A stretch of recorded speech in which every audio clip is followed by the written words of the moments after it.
Welcome to Bayshore Solutions Internet Insights, where we'll talk about the latest trends and tactics on the web, learn how we use these strategies to grow our customers' business. Hello, my name is Owen, and I am a Vice President with Bayshore Solutions. I'm going to share with you some information about online reputation management. One of the most important things I learned about managing your brand and managing your brand online was spoken to me many years ago by a gentleman named Tom Barnes. And at the time, he was president of an organization named MediaThink. And Tom got his pedigree when he was making his way as a radio consultant. And one of the things that Tom used to talk about was that branding is really the reduction of risk in the buying process. This is important when we think about our online reputation because it's imperative that what people expect to experience when they engage us for our products and services and what they get should be what they expect based off of the information they find out about us online. With the prevalence of websites like Yelp, Angie's List, TripAdvisor, Foursquare, Facebook, City Search, and on, we really don't have a choice anymore about whether or not we're going to take the time or invest the resources to manage the information about our business and what's being said about us online. The first step to putting together an effective strategy on how you're going to deal with and manage your online reputation is to monitor it. You can monitor your online reputation by doing searches about your business. You can look through social media. You can look through the local directories. You can look at the vertical communities, places like TripAdvisor if your business is involved in hospitality or travel. Or you can look on news sites. Search engines are a great place to start your search when trying to find information about your business. Google has a great service, and it's free. It's called Google Alerts. And you can go in and set up a specific query about your business, about your executives' names. And what happens is Google will then send you an email every time it finds new information regarding either one of those things. That information could be on any of those other types of sites. It could be within a directory. It could be on a news site. And so what that does is it helps keep you abreast of new content about your company or your executives when it's found online. So let's say that you've done a great job of monitoring new content that shows up about your business online and you've just found a negative review. So what are you going to do about that? Well, the first thing you're faced with is you have a choice. You can either respond or do nothing. Responding is always the right thing to do.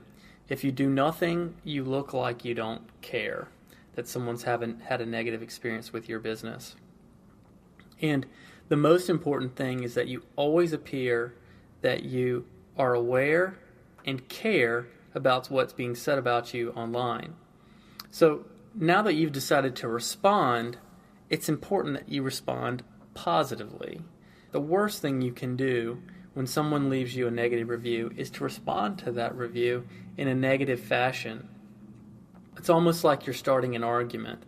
That is a horrible, horrible thing to do because in the first case, someone has said something bad about your business, and if you respond negatively, what it does is it sort of validates that negative experience. It's important that you respond positively so that people that are looking at that review have the perception that maybe the negative experience resided with that customer and not with your business. Now, after you respond, the best possible case would be for that customer to come back into whatever channel that they were making the comments about you and respond positively about the way that you handled the situation. Oftentimes, it's important to try to take the conversation offline. Try not to have the entire customer service discussion in the forum where the complaint is being made. And will happen ultimately if the customer then follows up positively within that channel after you've handled the situation offline is that everyone will believe that you really do care about customer service and that your customers have a positive experience with your business. So that brings us to what happens and what should you do when someone says something great about your business online. That's what we're hoping for. That's what we're shooting for. So what do we do about it?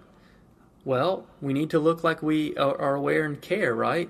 So we should respond to positive reviews too. And when we do that, the perception is even more positive because we are paying attention to the conversation about our business. The tone of these comments should always be with great gratitude and appreciation for the business that those customers gave you. The next part of this process of managing your online reputation is to claim and manage all of the online profiles that exist about your business. Part of managing those profiles has to do with making sure the correct logo is attached to that profile. If you have the option of adding some branding elements like your company colors, you want to do so. Make sure your address information is correct. Make sure that you've added a keyword-rich description of the services you provide. And also make sure that your business is listed in the proper categories.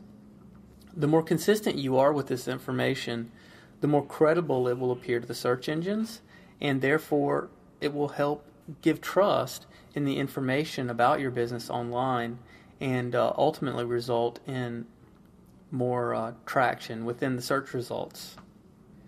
So how do we manage this in such a way that we're able to leverage the power of the community that we have doing business with ours?